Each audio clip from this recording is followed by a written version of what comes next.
नमस्कार, तुलसीपुर अनलाइनको युट्युब च्यानलमा तपाईँलाई स्वागत छ। आज दाङ र यस जिल्ला वरिपरिका साथै देशभरका समाचारहरूका साथ उपस्थित भएका छौँ। अब लागौँ आज प्रसारण गरिने मुख्य समाचार शीर्षकतर्फ। लुम्बिनी प्रदेशका 7 मन्त्रीले लिए पद तथा गोपनीयताको शपथ। लुम्बिनी प्रदेशको मुख्य न्यायाधिवक्तामा पौडेल नियुक्त। टरीगाउँ विमानस्थलको डिपिआर पुरा। हुलाक सेवाको संरचनालाई परिवर्तन गर्न लागि सञ्चार मन्त्री शर्माको भनाई। तुलसीपुर स्थित शिव शिखर सहकारी संस्था केही दिनका लागि बन्द। महाशिवरात्रिको अवसरमा धारापानीमा 3 दिने मेला लाग्ने। सरकारले चालु आर्थिक वर्षको बजेटको आकार घटायो। सत्तारूढ गठबन्धनलाई अझै प्रभावकारी बनाउने उच्चस्तरीय राजनीतिक संयन्त्रको निर्णय। एमाले निकट विद्यार्थी सङ्घले भन्यो, हामी सोभि निर्वाचनका लागि तयार छौँ। चिकित्सक सङ्घ र सरकारबीच 6 बुँदे सहमति। बैंक तथा वित्तीय संस्थाहरूले ज्यादती गरेको भन्दै व्यवसायीहरू आन्दोलनमा लगायतका सामग्रीका साथ उपस्थित भएका छौँ। लुम्बिनी प्रदेश सरकारका 7 जना मन्त्रीहरूले पद तथा गोपनीयताको शपथ ग्रहण गरेका छन्। दाङको राप्ती गाउँपालिका मौरीघाटमा आयोजित समारोहमा प्रदेश प्रमुख अमिक शेरचनले शनिबार नियुक्त भएका मन्त्रीहरूलाई पद तथा गोपनीयताको शपथ ग्रहण गराउनु भएको हो। पुनर्गठित मन्त्री परिषदमा एमालेबाट 3 जना, माओवादी केन्द्रबाट 2 जना तथा राप्रपा र जनमत पार्टीबाट 1-1 जना मन्त्री नियुक्त हुनुभएको थियो।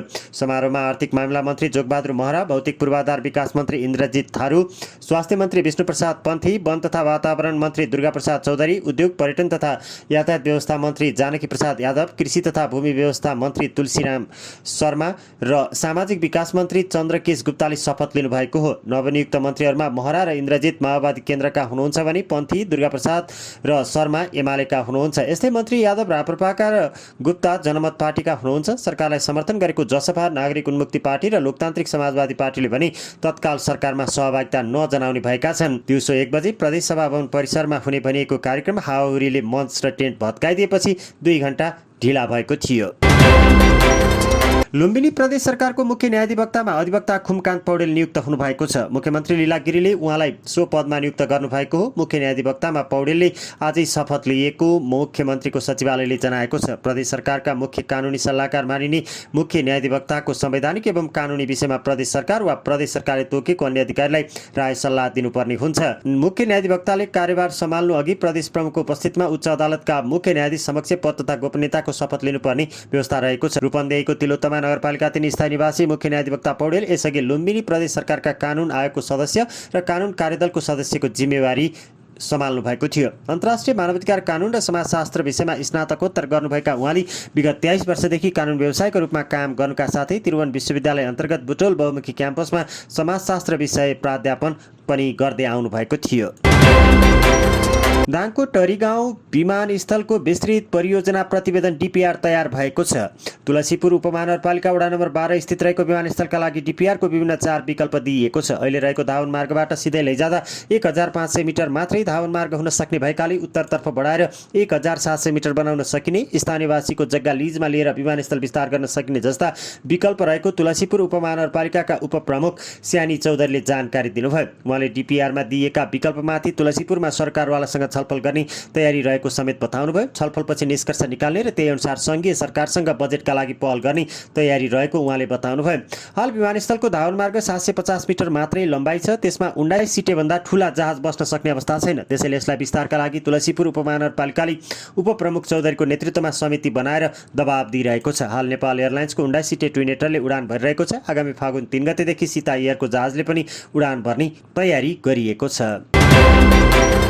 सञ्चार तथा सूचना प्रविधि मन्त्री रेखा शर्माले हुलाक सेवाको परम्परागत संरचनालाई परिवर्तन गर्न लागि जानकारी दिनुभएको छ। नेपाल पत्रकार महासङ्घ, नेपाल प्रेस युनियन, प्रेस चौतारी नेपाल, प्रेस सेन्टर र प्रगतिशील पत्रकार सङ्घद्वारा संयुक्त रूपमा आइतबार आयोजित स्वागत तथा बधाई कार्यक्रमलाई दाङमा सम्बोधन गर्दै उहाँले विक्रमसम्म 2027 सालको कानुनी संरचनामा रहेको हुलाक सेवाको तत्काल पुनर्संरचना गर्न लागि बताउनुभयो। उहाँले समय सापेक्ष सूचना प्रविधि र सङ्घीय संरचना अनुसार काम अघि बढाउने गरी ड्राफ्ट तयार भइसकेको जानकारी दिनुभयो। मिडिया क्षेत्रमा देखा परेको समस्याका बारेमा मन्त्रालयको जिम्मेवारी सम्हालेदेखि जानकारी लिने काम जारी रहेको उहाँले बताउनुभयो। आगामी दिनमा पत्रकार र सञ्चार क्षेत्रको सबलीकरण हुने खालका कार्यक्रमलाई अघि बढाइने र सरकारी सञ्चार माध्यमहरूलाई प्रदेश स्तरमा व्यवस्थित गर्ने कामको थालनी गरिने उहाँको भनाइ छ। कार्यक्रममा प्रेस काउन्सिल नेपालका सदस्य शरद अधिकारीले लोक कल्याणकारी विज्ञापन कटौतीले साना मिडिया मारमा परेका जस्ता समस्या समाधान गर्न आग्रह गर्नुभएको थियो। कार्यक्रममा पत्रकार महासङ्घ दाङ शाखाका पूर्व अध्यक्ष प्रताप रेग्मी, सल्लाहकार सुदीप गौतम, पूर्व केन्द्रीय सदस्य अजयदीप शर्मा लगायतले भनाइ राख्नु भएको थियो। पत्रकार महासंघ दाङ शाखा अध्यक्ष दुर्गालाल केसीको अध्यक्षतामा भएको कार्यक्रमको सञ्चालन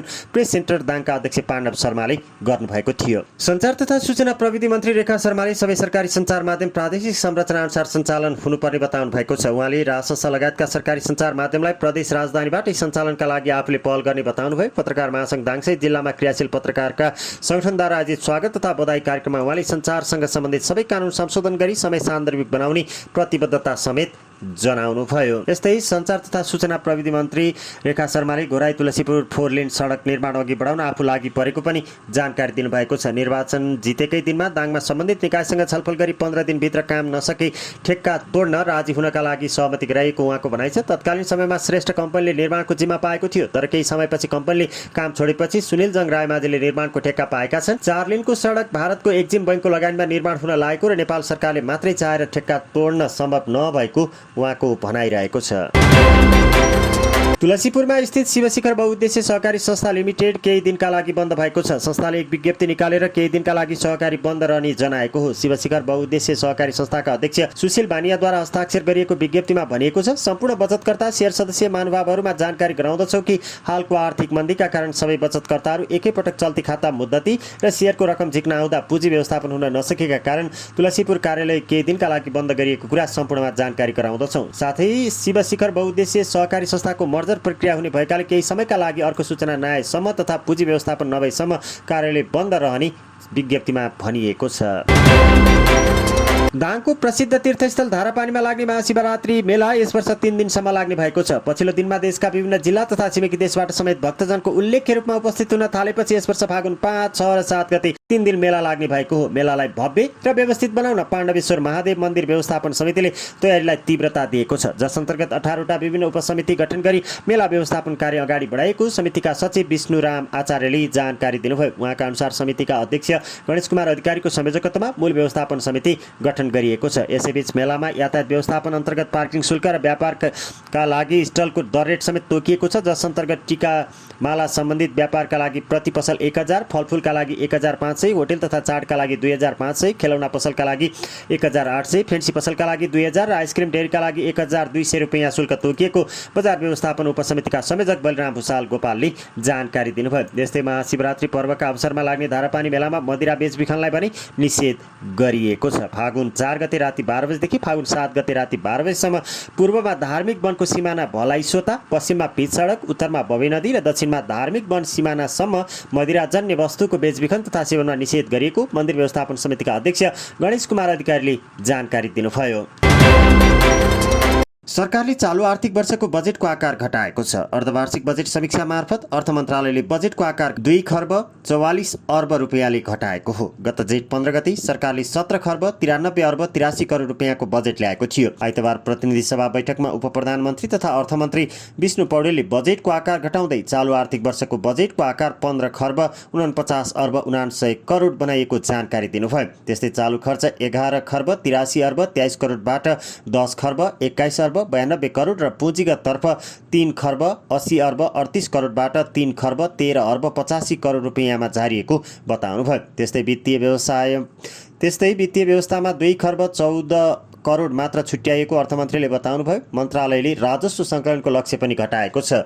14 खर्ब 3 अर्ब 14 करोड रुपियाँ सङ्कलनको लक्ष्य राखिएकोमा त्यसलाई घटाएर 12 खर्ब 44 अर्ब 75 करोड सङ्कलन हुने अनुमान गरिएको उपप्रधानमन्त्री पौडेलले जानकारी दिनुभयो। वैदेशिक अनुदानबाट 55 अर्ब 45 करोड रुपियाँ लिने लक्ष्य रहेकोमा 38 अर्ब 45 करोड लिने संशोधित अनुमान रहेको छ। वैदेशिक ऋणबाट 2 खर्ब 42 अर्ब 26 करोड जुटाउने लक्ष्य रहेकोमा 1 खर्ब 70 अर्ब 53 करोड मात्रै जुटाउने संशोधित अनुमान रहेको छ। आन्तरिक ऋणबाट 2 खर्ब 56 अर्ब जुटाउने सुरुको लक्ष्य रहेकोमा संशोधन गरी 2 खर्ब 40 अर्ब मात्रै परिचालन गर्ने लक्ष्य राखिएको अर्थमन्त्री पौडेलले बताउनुभयो। उहाँले चालु आर्थिक वर्षमा राखिएको 8% को आर्थिक वृद्धिको लक्ष्य हासिल नहुने पनि बताउनु भएको छ।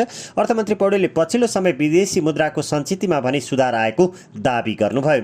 परिस्थिति सामान्य हुन र सुधार प्रयासको नतिजा आउन समय लाग्ने भएकोले सरकारी खर्चमा थप कटौती गर्ने र आयोजनाको पुनः प्राथमिकीकरण गर्नुपर्ने अवस्था सृजना भएको छ। चालु आर्थिक वर्षमा कुल सरकारी खर्च रु 17 खर्ब 93 अर्ब 83 करोड हुने सुरु अनुमान गरिएकोमा रु 15 खर्ब 49 अर्ब 99 करोड हुने संशोधित अनुमान छ, जुन सुरु विनियोजनभन्दा रु 2 खर्ब 44 अर्ब अर्थात् 14%ले कम हो। अर्थमन्त्री पौडेलले चालु आर्थिक वर्षको प्रथम 6 महिनामा बाह्य क्षेत्रका केही परिसूचकहरूमा तुलनात्मक सुधार भए पनि यसलाई दिगो बनाउँदै मौद्रिक क्षेत्र र सरकारी वित्तमा देखिएको चुनौती समाधान गरी अर्थतन्त्रलाई कोरोना पूर्वकै अवस्थामा फर्काउन अपरिहार्य रहेको बताउनुभयो। राजस्व र व्ययको संशोधित अनुमान गर्दा चालु आर्थिक वर्षको बाँकी अवधिमा आर्थिक गतिविधि विस्तार हुँदै जाने र राजस्व सङ्कलनमा क्रमशः सुधार हुने अपेक्षा गरिएको पनि उहाँको भनाइरहेको छ। अर्थमन्त्री पौडेलले राष्ट्रिय अर्थतन्त्रलाई बलियो बनाउन सरकारी, निजी र सहकारी क्षेत्रको योगदान हुने र सरकारले सुरु गरेका सुधारका प्रयासले सकारात्मक नतिजा ल्याउने अपेक्षा गर्नुभएको छ। सत्ता गठबन्धनको उच्चस्तरीय राजनीतिक संयन्त्रमा मजबुत ढङ्गले सहकार्यलाई अघि बढाउने सहमति भएको छ। प्रधानमन्त्री निवास बालुवाटारमा आइतबार बसेको संयन्त्रको बैठकमा सरकारले गरेका काम कारबाहीका बारेमा छलफल भएको र आगामी दिनमा मजबुत ढङ्गले सहकार्यलाई अघि बढाउने सहमति भएको राप्रपाका अध्यक्ष एवं उपप्रधान तथा ऊर्जा मन्त्री राजेन्द्र लिङ्गदेनले जानकारी दिनुभयो। सरकार सञ्चालनमा आपसी समन्वयको कमी देखिएको र यस्ता कमजोरीहरूलाई हटाएर अघि बढ्ने सहमति भएको उहाँले बताउनुभयो।